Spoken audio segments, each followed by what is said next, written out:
Hello everyone! Ayan, so samahan niyo po kami kumain nitong ating napakasarap na breakfast.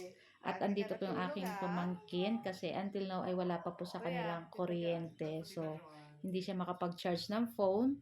At ayan po yung aking 3 sons, yung aking mga gwapong anak. So, meron po tayo ditong nilutong garlic fried rice. Meron din po tayong sausage or hot dogs. Tapos yung ating patties, meron din po akong tuyo na pigprito and sunny side up egg. So, syempre, hindi mawawala yung kape natin. So, nagtimpla rin po ako dyan. So, na nga guys, itong ating hot dogs, ayan, niluto ko muna yan sa may konting tubig at pag wala ng tubig ay nilagyan natin ng mantika. And pagkatapos, ay pwede na natin na hanguin yan pag naganyan na po yung color nito. So, masarap pala to guys, ganitong hotdog. Pero, kalimutan ko kung ano yung pangalan kasi dala to ng aking pamangkin. Ayan. So, pagkatapos hanguin na po natin iyan. So, hindi na natin yan huhugasan. At dyan ko na rin lulutuin itong ating patties na ano siya. Paminsan-minsan okay lang po kumain ng processed food. Ayan. Wag lang palagi po. At hindi po yan maganda din sa ating katawan. Pero, pag paminsan-minsan, syempre masarap po iyan.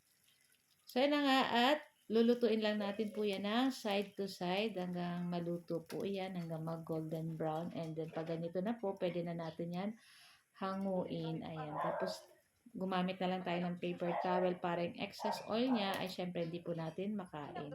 Tapos, pagkatapos natin magluto nitong ating patties dyan, ay isusunod ko naman itong ating tuyo. Ayan. Ilang piraso lang yung tuyo yung niluto ko guys kasi yung mga bata ay hindi naman po kumakain niyan. So, kaming matatanda lang ang kakain itong ating tuyo.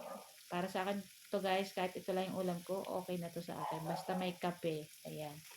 So, luto na rin to guys at pwede na natin hanguin. Ako napakabango nito at talagang ang sarap sa garlic fried rice. Tapos may suka ay na may bawang, na may konting sili-sili. Nako, super yummy na po nitong ating breakfast. So, after nyan, hinugasan natin yung ating kawali guys.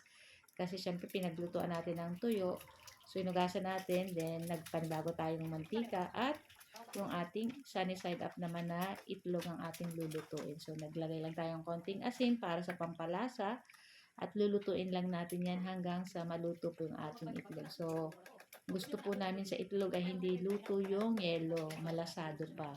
Para masarap po. Ayan. Tapos, hanguin na rin po natin iyan.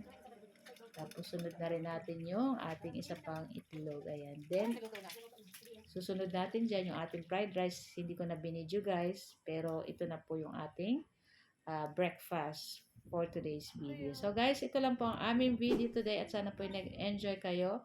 Thank you for watching and see our next video. Ciao! Sarap!